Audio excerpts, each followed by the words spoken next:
देखो माँ, बारात जा रही है। अरे तो इसमें कौन सी नई बात है, बारात तो यहाँ से आती जाती रहती है। काश माँ मेरी भी शादी हो पाती। अरे तू फिक्र मत कर बेटी, मैं तेरी शादी एक इंसान से करा दूंगी। लेकिन ये कैसे हो सकता है माँ, मैं तो एक चुड़ैल हूँ। अरे इसका भी इलाज है मेरे पास। कल ही हम नदी के किनारे वाले जादूगर के पास चलेंगे, वो अपनी शक्ति से हम दोनों को इंसान बना देगा। और ठीक ऐसा ही होता है। जादूगर उन दोनों माँ बेटी को चुड़ैल से इंसान के रूप में बदल देता है। ये तो कमाल हो गया माँ, अब तो मुझे कोई पहचान नहीं पाएगा। ये भभूति रखो, इसे हर रात खा लेना, वरना सुबह तुम अपने असली रूप में आ जाओगी। जी जी बिल्कुल खा लूंगी। कुछ दिनों के बाद चुड़ैल की माँ अपनी बेटी की शादी धोखे से हरीश नाम के लड़के से करवा देती है। फिर एक दिन अरे मान गए हरीश, इतनी सुंदर पत्नी तो किस्मत वालों को मिलती है, और एक तुम हो कि खुश होने के बजाय हमेशा तुम्हारा मुंह हारे हुए लीडर के चमचे की तरह लटका रहता है। अरे सुन भाई, मेरी पत्नी सुंदर है तो क्या करूं, नाचूं? देख लाला, सुबह सुबह मेरा दिमाग खराब मत कर। अरे वो सब तो ठीक है, लेकिन एक बात मेरी समझ में नहीं आती, तुम हर दूसरे दिन कम से कम 10 लोगों का राशन खरीद कर ले जाते हो।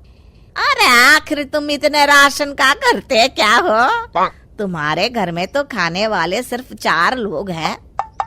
अरे तुझे मेरे घर की बातों से क्या लेना देना, तू चुपचाप अपनी दुकानदारी कर, वरना यहाँ दुकानों की कमी नहीं है। इतना कहकर हरीश वहाँ से चला जाता है।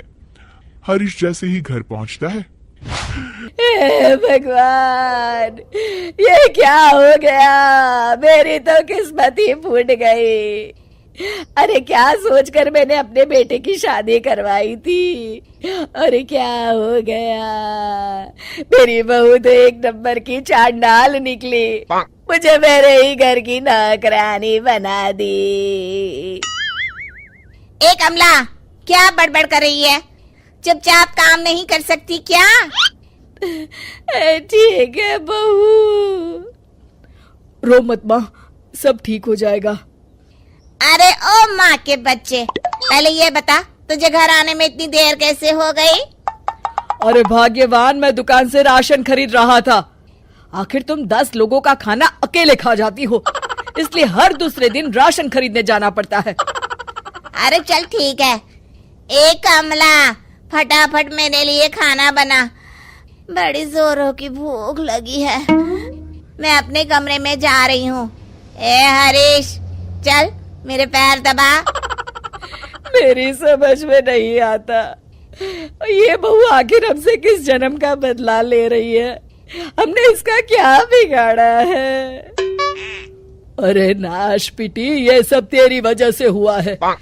तुझे ही बड़ी जल्दी थी अपने बेटे की शादी करवाने की। अरे तो इसमें मेरी क्या गलती है जी?